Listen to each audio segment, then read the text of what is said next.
అసలే మీటింగ్ మళ్ళీ మళ్ళీ చేయరు వీళ్ళు. మీటింగ్ అంట మీటింగ్. ఈ అపార్ట్మెంట్ లో ఏది సవ్యంగా జరిగినా జరగకపోయినా మీటింగ్ మాత్రం కరెక్ట్ టైంకి పెడతారు. మీటింగ్ అంటారు, ఏదైనా పాయింట్ ఎత్తితే కోపిస్ట్ అంటారు. యతవసంత. ఏమండి మీటింగ్ కి రెడీ అవ్వరా? రెడీ ఎందుకు, ఇలానే వస్తాను, ఇలానే కంఫర్ట్ నాకు.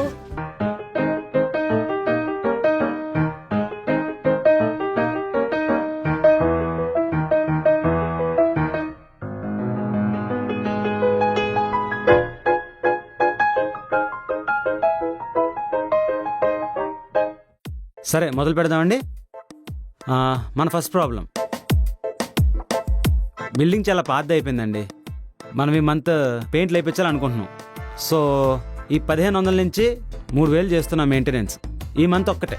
పానుకి సున్నం వేయించడానికి చిల్లి గవ్వలేదు, ఇల్లింటికి పెయింట్లు వేయిస్తారంట. నాది పెంట్ హౌస్ సింగిల్ పోర్షన్ కదా జోన్స్ అంకుల్. నా దాన్ని కలర్ వేసింది కూడా కనిపించదు. సో ప్రతి నెల నేను ఇచ్చిన 1500 ఈసారి కూడా ఇచ్చేస్తాను.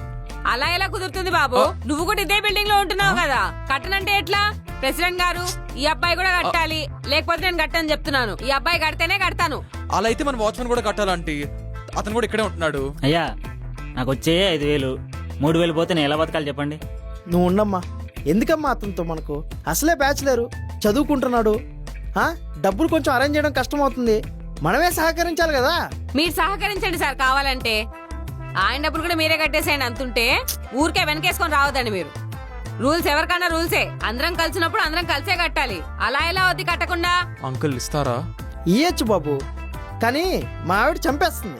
మా ఆవిడికి పట్టు చీర కొంటా అని చెప్పి డబ్బులు సేవ్ చేస్తున్నా. ఇంతకీ ఏ పట్టు తీసుకుంటున్నారన్నయ్య? మంగళగిరియా, ధర్మవరమా, బనారస్సా? అవేమి నాకు తెలియదండి. మా ఆవిడేమో ఉడుపు పట్టు పట్టినట్టు పట్టు చీర కావాలని పట్టుబడి కూర్చోంది. ఆహా, అయితే అంతే. కంచి పట్టే. ఏందో ఇంకన్నీ తెలిసినట్టే చెప్తుంటది. చాలా మంత్స్ నుంచి ఇలానే ఉంది కదా, సడన్ గా ఎందుకు గుర్తొచ్చింది? అయినా బిల్డింగ్ బాగా పాత పడిపోయిందండి, అందుకే పెయింట్లు వేయిద్దాం అనుకుంటున్నాం. మీ అమ్మాయి పెళ్లి నెక్స్ట్ మంత్ ఉందనే కదా సడన్ గా ఈ పెయింట్ ప్లాన్స్. తెలిసిపోయిందండి వీడికి. ఏం మాట్లాడుతున్నారండి మీరు? నిజమే మాట్లాడుతున్నా. అప్పుడు లేనిది ఇప్పుడు ఎందుకు? మీ అమ్మాయి పెళ్లికి మేమెందుకు ఖర్చు పెట్టాలండి? అయినా మీరు అపార్ట్మెంట్ కోసం ఖర్చు పెడుతున్నారు, నా కూతురు పెళ్లి కోసం కాదు. అయినా మీ అందరి దగ్గర డబ్బులు తీసుకుని పెళ్లి చేయాల్సిన అవసరం నాకు లేదండి. అలాంటి చీప్ మెంటాలిటీ కాదు నాది. సరే అయితే 6 మంత్ తర్వాత చేసేయండి. దివాళీకి ఆల్రెడీ ఎక్స్ట్రా ఖర్చులు ఉంటాయి కదా. సరే పోనీ అలాగే చేద్దాం. మన నెక్స్ట్ కంప్లైంట్. రాము నువ్వే. ఏంటి సార్ నేను ఇవ్వాలా?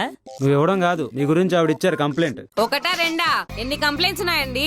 అసలు ఈ వాచ్మెన్ పరమ బద్దకస్తుడు. అసలు కారిడార్లలో సెల్లార్లలో లైట్లు ఆన్నే చేయడు. 7 తర్వాత వస్తే అపార్ట్మెంట్ లోనే కనిపించాడు ఈయన నాకు. మొన్న అయితే అన్ని ఫ్లోర్లలో నేనే లైట్లు ఆన్ చేసిన. పొద్దున 11 గంటల వరకు మళ్ళీ లైట్లు ఆఫ్ చేయడు. ఏంటండి ఇది? ఎంత ఎలక్ట్రిసిటీ బిల్ వేస్ట్ మనకు. ఒకసారి ఆలోచించండి. అసలు టైం కి మోటార్ కూడా ఆన్ చేయడండి. మొన్న మా పిల్లలు స్నానం చేయకుండా వెళ్ళారు స్కూల్ కి. స్కూల్ టీచర్ ఫోన్ చేసి ఒకటే కంప్లైంట్, కంపు వస్తుందని. ఏంటండి ఇది? ఆ గేట్ కి తాళం వేయడు, జస్ట్ కొండి వేసి వదిలేస్తాడు. సేఫ్టీ ఉండద్దా అపార్ట్మెంట్ లో ఉన్న వాళ్ళకి? 9 గంటలకంతా పడుకుంటాడు. ఎట్లండి ఇట్లయితే? ఏంటి రాము ఇది? లాస్ట్ వార్నింగ్ నీకు ఇది. అని టైం చేయాలి నువ్వు. మీరు కూడా జీతం టైంకి ఇస్తే బాగుంటుంది సార్. మరే ముందు పని కరెక్ట్ గా చేయి నువ్వు.